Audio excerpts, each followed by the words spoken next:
This is a 5-minute video on reviewing the Solow model or the neoclassical growth model.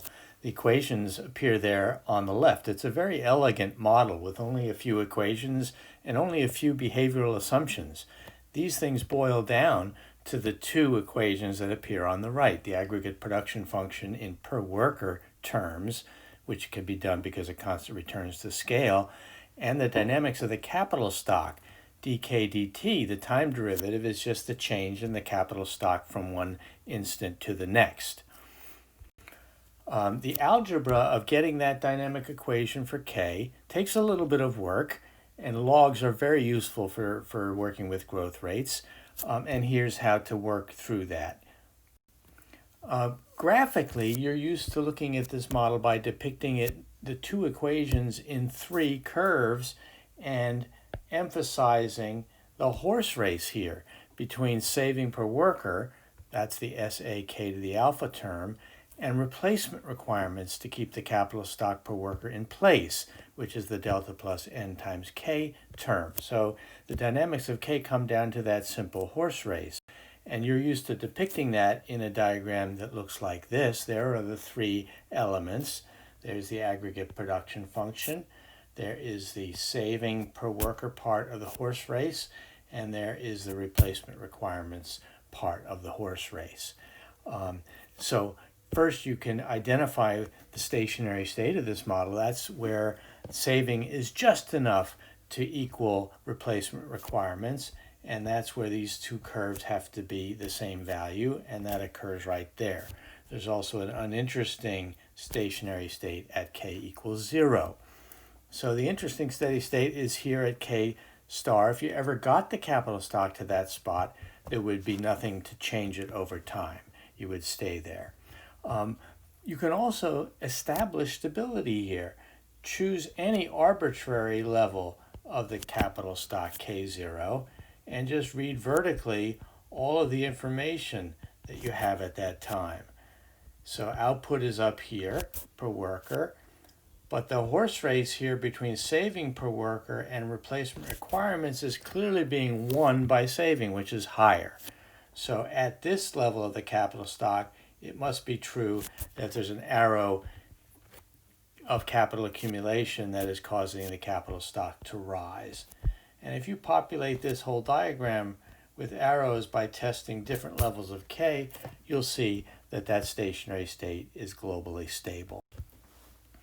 You can then show the conditional convergence property by changing any one of the parameters, little s, little n, a, any of the parameters, and testing out what happens over time. So let's change little s.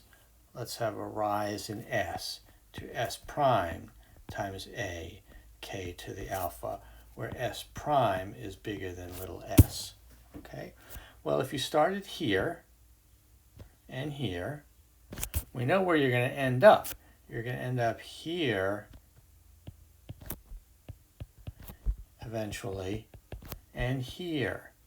So there's going to be a permanent increase in the level of prosperity in this economy to y star with a prime, and that of course is driven by capital accumulation, which raises the capital stock from k star, if we started in the stationary state, to k star prime. Okay, so where you end up, we've just inferred, is a function of the saving rate, and by the same logic, it's a function of all the other parameters.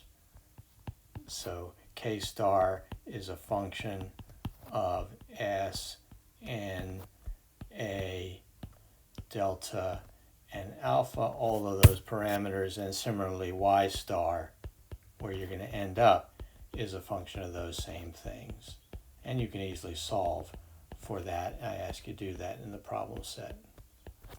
Okay, so where you're ending up is conditional on the level of your parameters, and your growth rate during that process is going to be proportional to how far you are to the new stationary state. So if you think of the dynamics here, you started with k at that level, then you had this change which gave you a situation in which saving was more than enough to replace capital. So capital started to rise. At the outset, it's rising fastest. Growth is, of course, following up here as the capital stock rises, and finally you end up at that final equilibrium. Okay? So you could plot the variables that we really care about here, which are the level and the growth rate of y, by having that change in the saving rate occur at time t0, and just keeping track of what happens to the level of y and the growth rate. So you get a permanent increase in prosperity, and you get a temporary boom in the growth rate. You can use the log of variables to get a nice clean representation of variables that are growing over time, like total GDP here. So its growth rate starts at rate n, which is bigger than 0. It jumps to something higher than n and then gradually returns to n. And that picture is depicted up here. Remember, a variable that has constant exponential growth, the log of it will grow as a constant time trend. Last slide, I won't explain all of it, but when A is growing, that's really the only source of long-run growth, as you know, in this model. It gets a little complicated to depict the model in the version of the model that we've looked at here, but if A enters as labor-augmenting technological progress, then everything is restored. All the elegance of this model is restored, and you can do the analysis again in two equations, now equations in output per effective worker and in the capital stock per effective worker. So that's the neoclassical model.